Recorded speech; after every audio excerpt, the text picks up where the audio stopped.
Halo teman-teman, salam sehat selalu untuk kita semua, salam sejahtera, dan tetap semangat.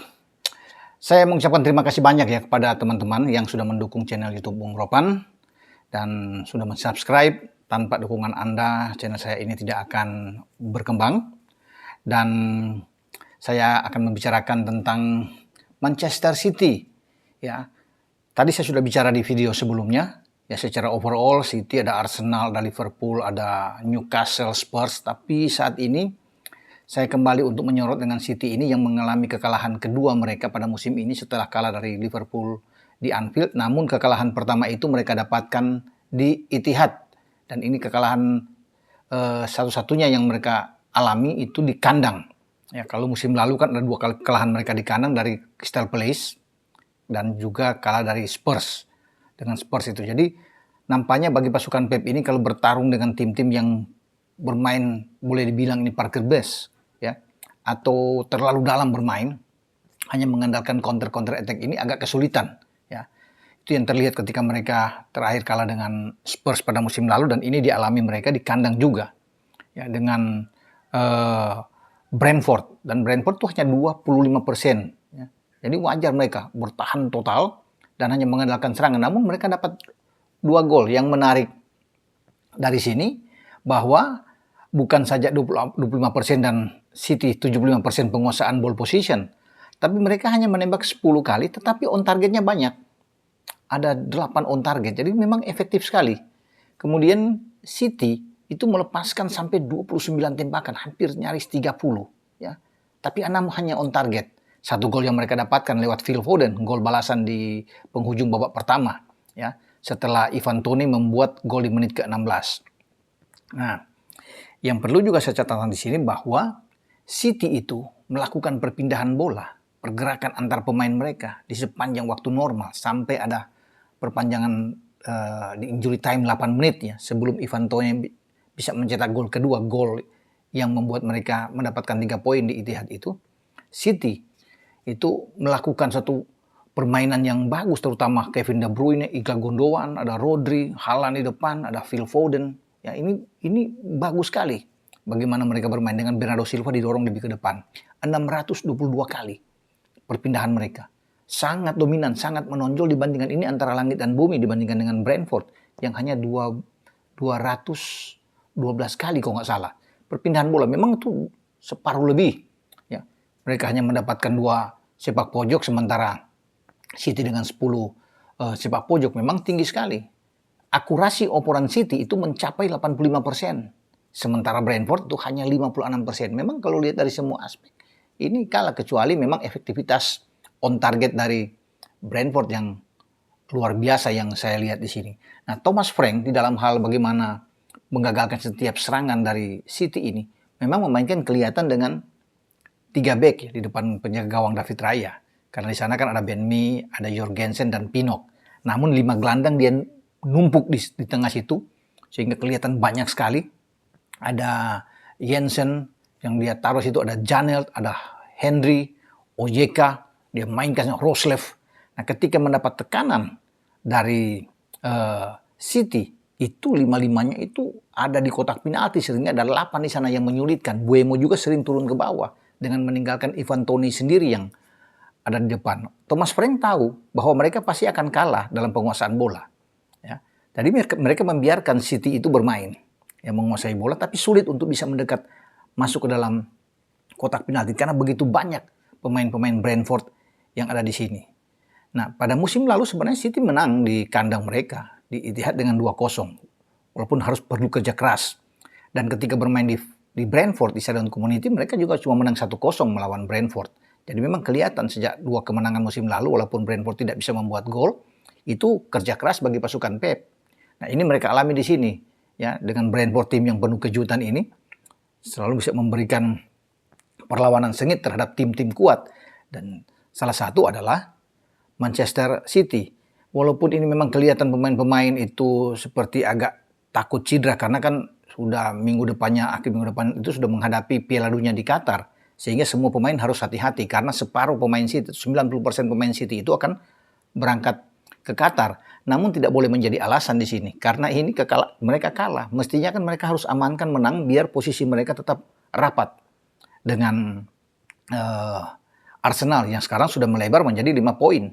Ya, setelah Arsenal kemarin menang melawan Wolves, ya, Arsenal sekarang unggul dengan 37 poin, sementara City tertahan di peringkat kedua dengan 32 poin. Kalau mereka bisa menang kan hanya selisih 2 poin. Jadi ini enak buat City.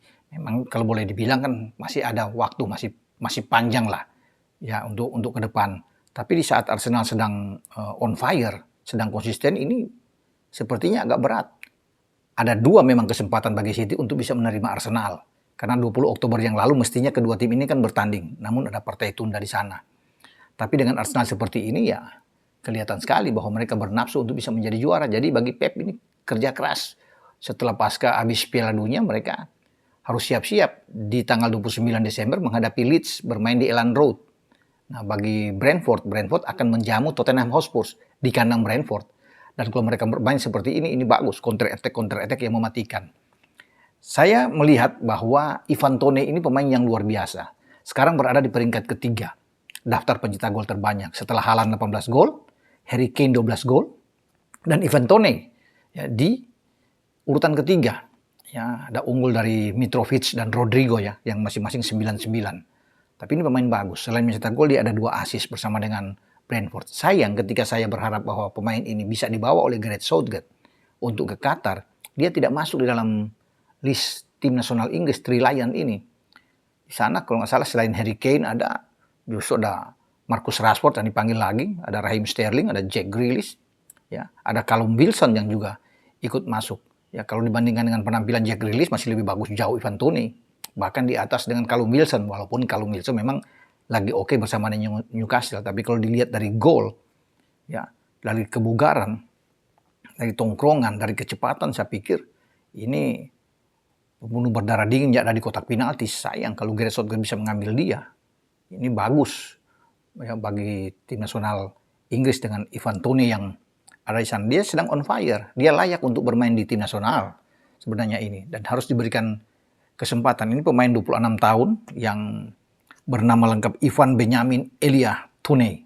Wah, ini agak panjang. Dia lahir di Northampton dan dia besar di sebuah akademi ya, sekolah sepak bola di Northampton. Dan ini pemain yang bagus dan bukan tidak mungkin Ivan Toney ini di musim depan akan dilirik oleh klub-klub besar dan dia bisa diambil dengan harga mungkin yang agak melonjak dari saat ini. Kalau melihat dia terus bisa mencetak gol, dia konsisten untuk terus bersaing dengan Harry Kane karena untuk bisa mengejar Erling Haaland kan agak susah. Tapi dalam pertandingan ini Haaland tidak bisa mengukir namanya di papan skor. Tidak ada sama sekali. Dan yang menarik juga dari laga ini kita akan lihat ketika ada serangan balik yang cepat yang sangat mematikan yang saya pikir yang membuat Brentford bisa mencetak gol kedua lewat Ivan Toney itu cepat sekali. Ketika ada set piece berawal dari keuntungan City, Phil Foden mengangkat, kemudian ada serangan balik yang ada di sana. Kevin De Bruyne gagal untuk bisa membendung ini. Pada pemain dari Brentford berlari dengan sangat cepat sebelum memberikan umpan kepada pemain pengganti Da Silva yang masuk dari sisi kanan. Nah, di saat counter attack yang dilakukan oleh Brentford ini, yang terlihat di sana adalah pemain-pemain justru dengan naluri menyerang yang tinggi. Bernardo Silva, Ilkay Gundogan, pemain-pemain tengah. Bahkan Erling Haaland turun ke bawah jauh. Tidak terlihat ya pemain-pemain belakang lainnya, ada John Stones misalnya, Aymeric Laporte, Akanji yang berusaha untuk turun ke belakang untuk bisa mencegat Da Silva, tapi telat di sini. Da Silva masuk begitu cepat untuk melakukan crossing dan disambut dengan cepat oleh Ivan Toney di sini. Ini melewati melewati di depan Haaland dan juga dengan Ilkay Gundogan yang gagal untuk bisa membendung ini. Ini luar biasa bahwa ketika ada tekanan, semua pemain belakang dari City sudah ke depan, tapi justru pemain-pemain yang tidak diharapkan untuk bertahan, dan mereka ada di bawah semua. Yang saya katakan tadi, dan memang ini mematikan sekali ya. Dengan 3 lawan 2, kemudian Akanji bisa masuk ke belakang, ya dengan ada bantuan dari Haaland, tetapi ini sudah agak telat. Karena cepat sekali 3 pemain dari Brentford ini ya, untuk bisa bergerak dari sisi kiri, kemudian ada Da Silva dan bisa meng-cross, dan akhirnya dia bisa menaklukkan Ederson. Luar biasa bagi Ivan Toney ini. Dan bagi City tetap peluang untuk bisa menjadi juara masih terbuka, walaupun saya bilang 5 poin masih di belakang Arsenal, dan pasti Arteta tahu yang mereka hadapi adalah City. Tim yang penuh bintang ini, yang kedalaman skuad oke sekali. Tentunya penentuannya adalah pertemuan antara Arsenal dan City dalam 2 pertandingan. Karena Arsenal walaupun menang melawan juga Liverpool, Arsenal harus ke Anfield, harus hati-hati. Mereka masih juga akan bertarung menjamu Manchester United, juga akan bertarung dengan Spurs, dan nantinya akan menjamu Chelsea. Semua ini adalah pertandingan-pertandingan yang berat bagi Arsenal. Tapi pasukan Arteta tetap tidak akan menyerah. Kalau untuk 4 besar sudah di tangan, saya pikir, ya. Walaupun ini masih terlalu pagi, saya yakin. Tinggal bagaimana mereka menjadi juara. Dan City yang akan menjadi lawan mereka secara head to head. Kita akan lihat, saya tertarik dengan gol kedua Ivan Toney ini dengan serangan balik yang mematikan yang dibuat mereka di Etihad. Ini dari Da Silva ya. Kita bisa lihat masuk dan kita bisa melihat ini luar biasa. Ya, dari Brentford itu bisa menamatkan City di kandang mereka ya, dengan kekalahan pertama di kandang, dan secara keseluruhan 2 kekalahan yang mereka alami dengan 10 kemenangan ya. Ada 2 imbang dan 32 poin. Masih banyak pertandingan ke depan yang lebih menarik. Sekarang kita akan fokus untuk Piala Dunia, dan saya akan membacakan tuh yang pertandingan yang lalu ya, di mana komentar-komentar terbaik ketika pertemuan antara MU dan Barcelona di babak playoff untuk di Liga Eropa. Pemenangnya untuk komentar-komentar terbaik ada Julika Satriadaya, Ferdinandes Carolus Ketaren, kemudian Andri Saputra, Ahmad Sanhari, dan Batsheba. Jadi nama-nama ini sudah tahu, tinggal kirim DM saja ke IG Inilah Ropan. Sampai di sini. Ciao.